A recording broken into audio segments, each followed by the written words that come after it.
Capítulo 16. En el que Fix parece no entender en lo más mínimo lo que se le dice. El Rangoon, uno de los barcos de la Compañía Peninsular y Oriental que surcaba los mares de China y Japón, era un vapor de tornillo, construido en hierro, que pesaba unas 1.770 toneladas y tenía motores de 400 caballos de fuerza. Era tan rápido, pero no tan bien equipado, como el Mongolia, y Auda no estaba tan cómodamente provisto a bordo de él como Phileas Fogg hubiera deseado.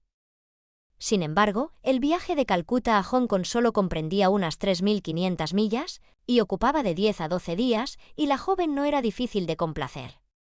Durante los primeros días del viaje, Auda conoció mejor a su protector, y dio constantemente muestras de su profunda gratitud por lo que había hecho.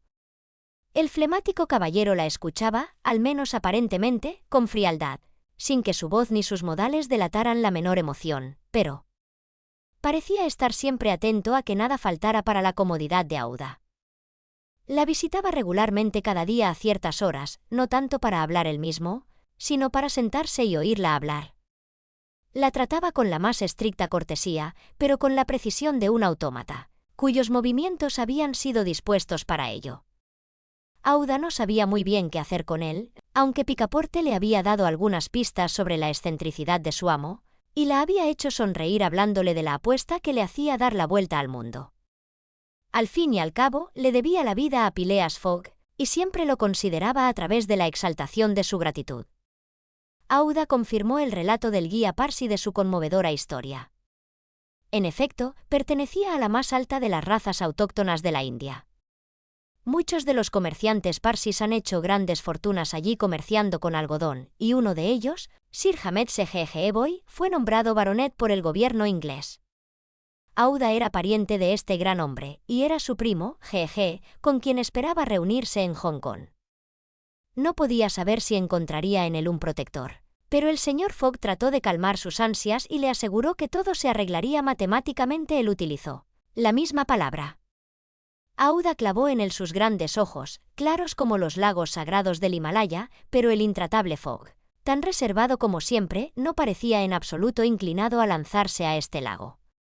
Los primeros días de la travesía transcurrieron prósperamente, en medio de un tiempo favorable y vientos propicios, y pronto llegaron a la vista de la Gran Andamán, la principal de las islas del Golfo de Bengala, con su pintoresco pico de la Silla, de 2.400 pies de altura, que se eleva sobre las aguas. El vapor pasó cerca de las costas, pero los salvajes papúes, que están en la escala más baja de la humanidad, pero no son, como se ha afirmado, caníbales, no hicieron su aparición. El panorama de las islas, al pasar por ellas, era soberbio. Vastos bosques de palmeras, arecos, bambú, madera de teca, de la gigantesca mimosa, y helechos arborescentes cubrían el primer plano, mientras que detrás, los graciosos contornos de las montañas se trazaban contra el cielo, y a lo largo de las costas pululaban por millares las preciosas golondrinas cuyos nidos proporcionan un lujoso plato a las mesas del celeste imperio. Sin embargo, el variado paisaje que ofrecían las islas de Andamán pronto fue superado, y el Rangoon se acercó rápidamente al estrecho de Malaca, que daba acceso a los mares de China. ¿Qué hacía el detective Fix, tan desafortunadamente arrastrado de país en país, durante todo este tiempo? Había conseguido embarcarse en el Rangoon en Calcuta sin ser visto por Picaporte, después de haber dejado orden de que, si llegaba la orden, se la hicieran llegar a Hong Kong, y esperaba ocultar su presencia hasta el final del viaje. Hubiera sido difícil explicar por qué estaba a bordo sin despertar las sospechas de Picaporte, que lo creía todavía en Bombay. Pero la necesidad le impulsó, sin embargo, a renovar su relación con el digno criado, como se verá. Todas las esperanzas y deseos del detective se centraban ahora en Hong Kong, ya que la estancia del vapor en Singapur sería demasiado breve para permitirle dar algún paso allí. El arresto debía hacerse en Hong Kong, o el ladrón probablemente se le escaparía para siempre. Hong Kong era la última tierra inglesa que pisaría, más allá, China. Japón y América ofrecían a Fogg un refugio casi seguro. Si la orden de arresto aparecía por fin en Hong Kong, Fix podía arrestarlo y entregarlo en manos de la policía local y no habría más problemas.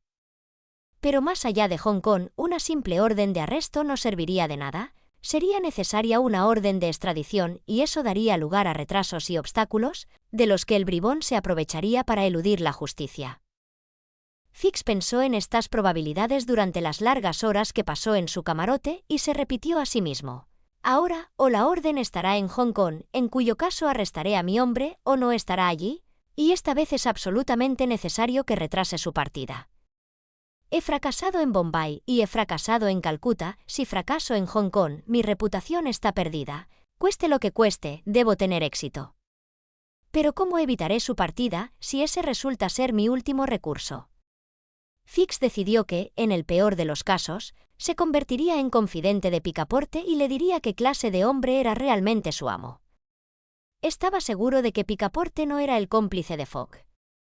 El criado, iluminado por su revelación y temeroso de verse implicado en el crimen, se convertiría sin duda en un aliado del detective. Pero este método era peligroso y solo podía emplearse cuando todo lo demás había fracasado. Una palabra de Picaporte a su amo lo arruinaría todo. El detective se encontraba, pues, en una situación difícil. Pero de repente se le ocurrió una nueva idea. La presencia de Aouda en el Rangoon, en compañía de Phileas Fogg, le proporcionó un nuevo material de reflexión. ¿Quién era esta mujer? ¿Qué combinación de acontecimientos la había convertido en la compañera de viaje de Fogg? Evidentemente se habían encontrado en algún lugar entre Bombay y Calcuta, pero ¿dónde? ¿Se habían encontrado accidentalmente, o Fogg había ido al interior a propósito en busca de esta encantadora damisela? Fix estaba bastante desconcertado. Se preguntó si no había habido una fuga perversa, y esta idea se grabó de tal modo en su mente, que determinó hacer uso de la supuesta intriga. Tanto si la joven estaba casada como si no lo estaba, sería capaz de crear tales dificultades al señor Fogg en Hong Kong que no podría escapar pagando ninguna cantidad de dinero. Pero, ¿podría esperar hasta que llegaran a Hong Kong? Fogg tenía una forma abominable de saltar de un barco a otro, antes de que se pudiera hacer nada. Podría ponerse en marcha de nuevo hacia Yokohama. Fix decidió que debía avisar a las autoridades inglesas y hacer una señal al Rangoon antes de su llegada. Esto era fácil de hacer, ya que el vapor se detuvo en Singapur, desde donde hay un cable telegráfico a Hong Kong. Por otra parte, antes de actuar de manera más positiva, decidió interrogar a Passepartout. No sería difícil hacerle hablar, y como no había tiempo que perder, Fix se preparó para darse a conocer. Era el 30 de octubre, y al día siguiente el Rangoon debía llegar a Singapur. Fix salió de su camarote y subió a cubierta. Picaporte se paseaba arriba y abajo en la parte delantera del vapor. El detective se precipitó hacia adelante con toda la apariencia de extrema sorpresa, y exclamó: ¿Está usted aquí, en el Rangoon? ¿Qué, Monsieur Fix, está usted a bordo?, respondió el Passepartout realmente asombrado, reconociendo a su compinche del Mongolia. Vaya, os dejé en Bombay y aquí estáis, de camino a Hong Kong. ¿También vas a dar la vuelta al mundo? No, respondió Fix, me detendré en Hong Kong, al menos durante algunos días. Dijo Picaporte, que por un instante pareció perplejo. ¿Pero cómo es que no te he visto a bordo desde que salimos de Calcuta? Un poco de malestar en el mar, me he quedado en mi litera. El Golfo de Bengala no me sienta tan bien como el Océano Índico. ¿Y cómo está el señor Fogg? Tan bien y tan puntual como siempre, ni un día de retraso. Pero Monsieur Fix no sabe que tenemos una joven con nosotros. ¿Una joven?, respondió el detective, sin parecer comprender lo que se decía. Passepartout relató entonces la historia de Aouda, el asunto de la pagoda de Bombay, la compra del elefante por 2.000 libras, el rescate, el arresto y la sentencia del Tribunal de Calcuta, y el restablecimiento de la libertad bajo fianza de Mr. Fogg y de él mismo. Fix, que estaba al corriente de los últimos acontecimientos, parecía ignorar igualmente todo lo que Picaporte relataba, y éste se sintió encantado de encontrar un oyente tan interesado. ¿Pero se propone su señor llevar a esta joven a Europa? En absoluto.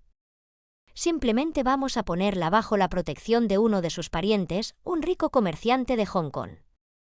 No hay nada que hacer ahí, se dijo Fix, disimulando su decepción. ¿Un vaso de ginebra, señor Passepartout? De buena gana, Monsieur Fix. Al menos debemos tomar una copa amistosa a bordo del Rangoon.